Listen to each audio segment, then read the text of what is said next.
Speaking of Michael, NBA Jams. So this was a story that our guy Scoop Robinson got because he had talked to the actual voice of the old school game, NBA Jams.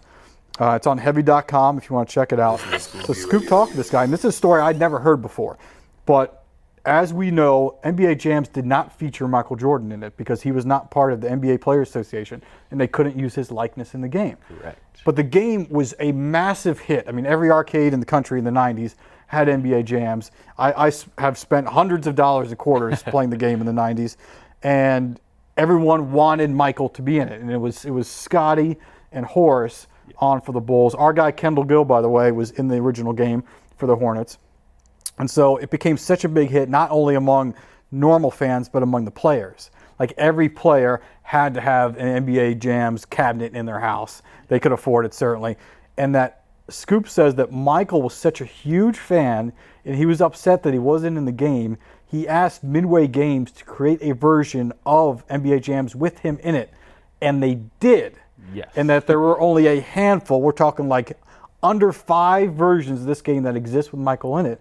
And Michael had a version of the game. Yeah, he said there was only about 4 or 5 copies that still exist to this day. And what was really interesting is outside of Jordan, the other 2 athletes, so Gary Payton also wasn't in the original game, so he was a big part of it. But King Griffey Jr., huge Hoops fan, apparently also wanted to be in the game, so he also had a special copy made.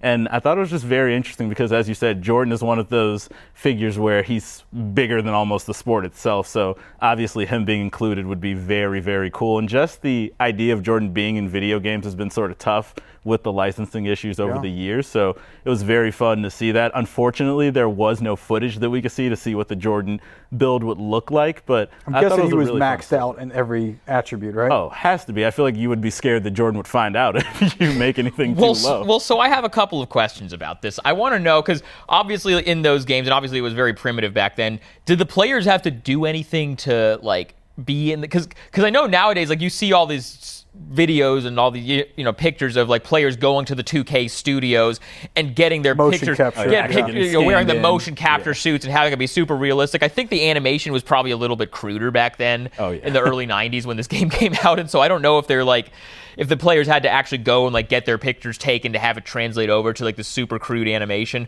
But the other thing I want to know is, you were just talking about Jordan was probably maxed out in every category. The players had ratings.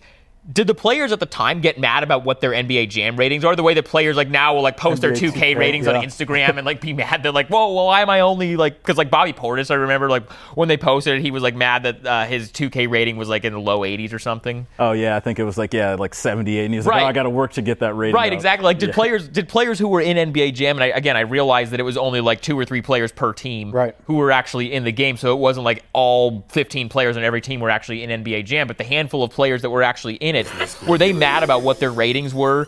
And we have to ask Kendall. So the next time we have Kendall, and we're going to ask him, did you have to do any motion capture or even like photos for this game? And because they obviously had the screen in which you got to select what team of players you are.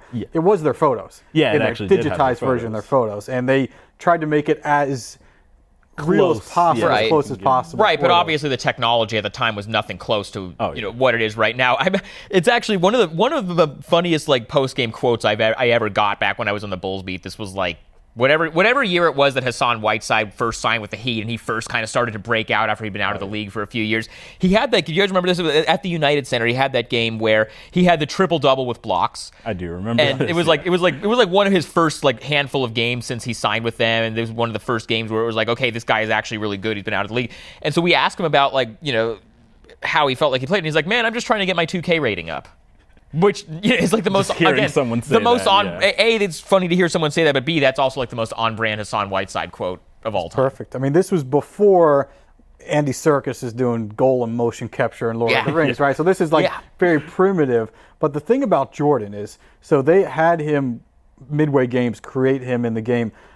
I guarantee he said, you make it so I can't miss. And, and then what are you going to do? When he was playing his buddies at his house with this game, hey, $500. Let's play NBA Jam. And then he's like, I'm gonna be the Bulls. Scoopy Radio. Overtime.